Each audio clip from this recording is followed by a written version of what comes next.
Dictation start करते हैं 5 second बाद। यह अच्छी बात है कि संसद के मानसून सत्र में सरकार पहलगाम में आतंकी हमले के जवाब में पाकिस्तान के खिलाफ किए गए ऑपरेशन सिंदूर पर चर्चा को तैयार है। इस तैयारी के अनुरूप सरकार का कार्य और व्यवहार होना भी चाहिए और दिखना भी। इसी तरह विपक्ष को भी ऑपरेशन सिंदूर और इससे जुड़े अन्य विषयों पर गंभीर चर्चा के लिए तत्पर दिखना होगा। इससे संतुष्ट नहीं हुआ जा सकता कि दोनों सदनों के सुचारू संचालन के लिए सर्वदलीय बैठक में पक्ष विपक्ष के बीच इस विषय पर सहमति बनी, क्योंकि अभी तक का अनुभव यही बताता है कि संसद सत्र के पहले आयोजित होने वाली सर्वदलीय बैठकों में कहा बताया कुछ जाता है और लोकसभा एवं राज्यसभा में कुछ और देखने को मिलता है। आमतौर पर यह कुछ और नहीं बल्कि हल्ले एवं हंगामे के रूप में देखने को मिलता है। संसद के भीतर अथवा बाहर किसी विषय पर चर्चा में महत्वपूर्ण यह होता है कि उस पर किस इरादे से पक्ष विपक्ष के नेता अपनी बात कह रहे हैं। कई बार ये इरादे वैसे नहीं होते जैसे प्रचारित किए जाते हैं। कभी सत्ता पक्ष विपक्ष के विषयों को अनावश्यक समझता है और कभी विपक्षी दल विरोध के लिए विरोध की राजनीति करते दिखते हैं।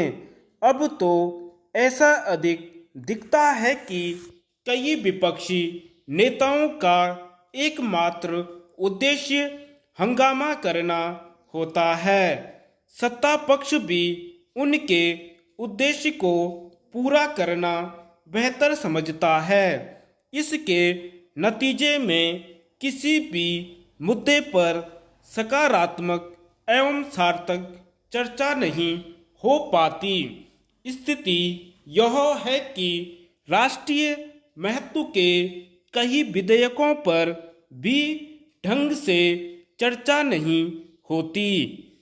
वे या तो लंबित पड़े रहते हैं अथवा हंगामे के बीच जैसे तैसे पास हो जाते हैं।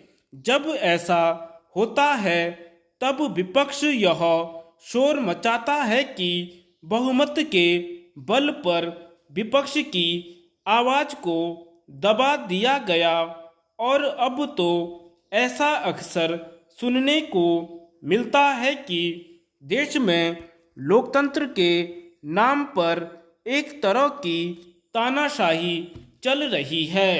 यह बात वह कांग्रेस खास तौर पर कहती है जो सचमुच तानाशाही के रास्ते पर चली थी।